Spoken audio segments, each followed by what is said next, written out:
50 years ago, the London Bridge was moved over 5,000 miles from London, England to the desert of Arizona.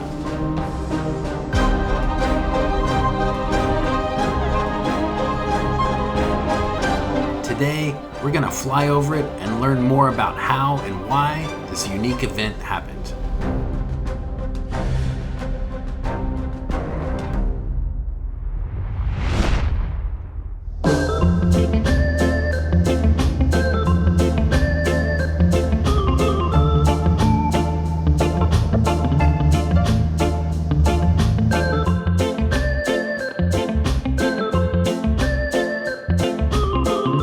The London Bridge, which is now located in Lake Havasu, Arizona, has become somewhat of a pop culture phenomenon, the peak of which might just be a 1980s David Hasselhoff film where Jack the Ripper comes back to terrorize the good people of Lake Havasu. Jack the Ripper is alive, and he's right here in Havasu. But the story of why and how this massive bridge was moved halfway across the world is immensely more interesting than that Hasselhoff movie. By the way, guys, I finally created some awesome Wolficorn merchandise like this hat and this t-shirt. There's a bunch of cool designs. If you're interested, go check out my YouTube store on my channel page, or you can click the link in the description below.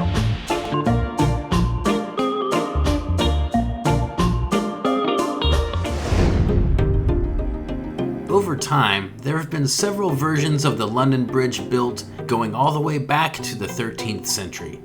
The New London Bridge, as it's sometimes referred, was designed by Sir John Rennie and built in 1831. For a while, it was the busiest and most congested point in all of London, with over 8,000 people crossing it every hour. Over time, the bridge slowly started sinking into the River Thames, and in 1967, it was finally closed and replaced with the current-day London Bridge. The City of London saw an opportunity and decided to sell the older London Bridge to the highest bidder. But who would be interested in buying a 130-year-old bridge? That's where Robert McCulloch enters the story. In the 1960s, McCulloch was looking to attract prospective buyers of the land that he owned out in the middle of the Arizona desert alongside Lake Havasu. But before we go any further, you need to know more about Lake Havasu and how it came to be.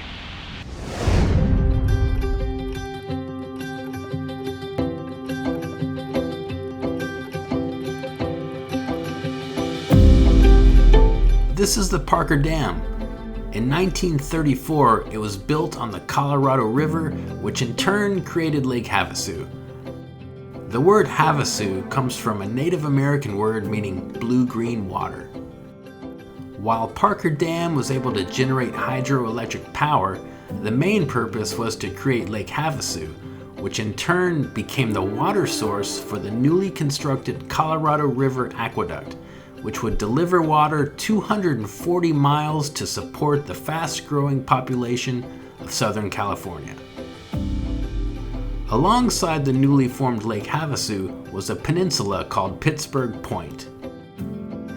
This piece of land became one of 7 emergency landing sites for B-17 bombers that trained in the area during World War II. The Army designated this point as Site 6. Because of its popularity amongst pilots as a good place to have an emergency and go fishing, the Army converted Site 6 into a rest and relaxation camp for its personnel. Fast forward to 1958. Robert McCulloch was an entrepreneur who made his fortune selling chainsaws. He was flying over the area looking for a place to set up a testing facility for a new outboard motor that he was developing. Site 6 looked like the perfect location, so he bought the land and set up shop there. In 1963, McCulloch envisioned the city of Lake Havasu and saw a great business opportunity. He then purchased a total of 26 square miles of surrounding desert from the state of Arizona for under $75 per acre.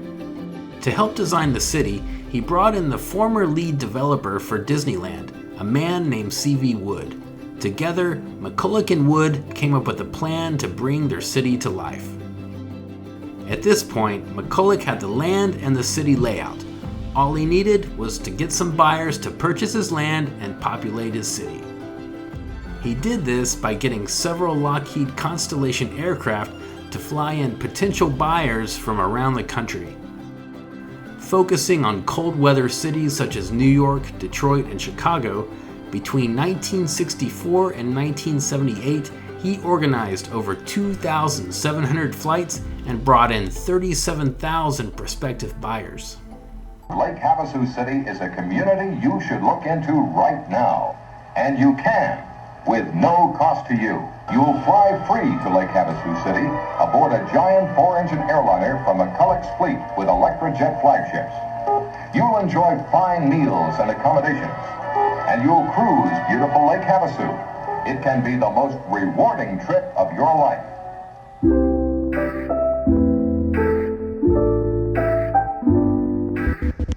And that brings us to 1968. At the same time that Robert McCulloch was looking for an attraction for his growing city, the city of London was looking to auction off its bridge to the highest bidder. McCulloch's offer of $2.4 million was accepted, and the bridge was now his. He just needed to find a way to get it to Lake Havasu. The 950-foot-long, 33,000-ton structure was carefully labeled and dismantled block by block, packed up and shipped through the Panama Canal to Long Beach, California, where it was then trucked the final 300 miles to Lake Havasu. Now, bridges are normally built over rivers to connect one piece of land to another. That's kind of the reason for existing, right?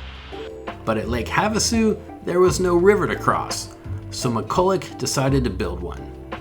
In the meantime, the London Bridge was being reconstructed piece by piece over the desert floor using the dirt as a platform. When the main bridge structure was finished, the dirt was removed, revealing a bridge built over dry land.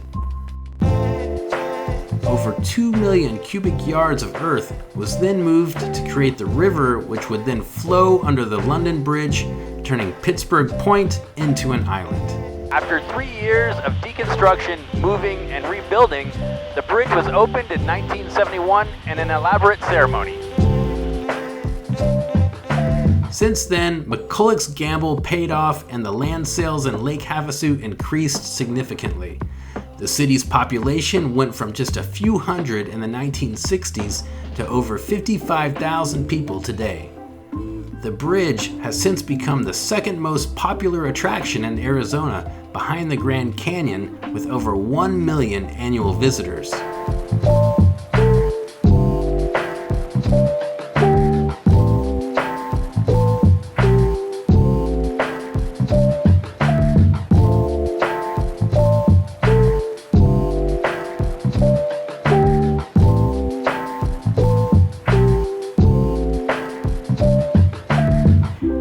While Robert McCulloch and C.V. Wood weren't around long enough to see the full extent of their vision come true, their memory is alive and well in the city of Lake Havasu.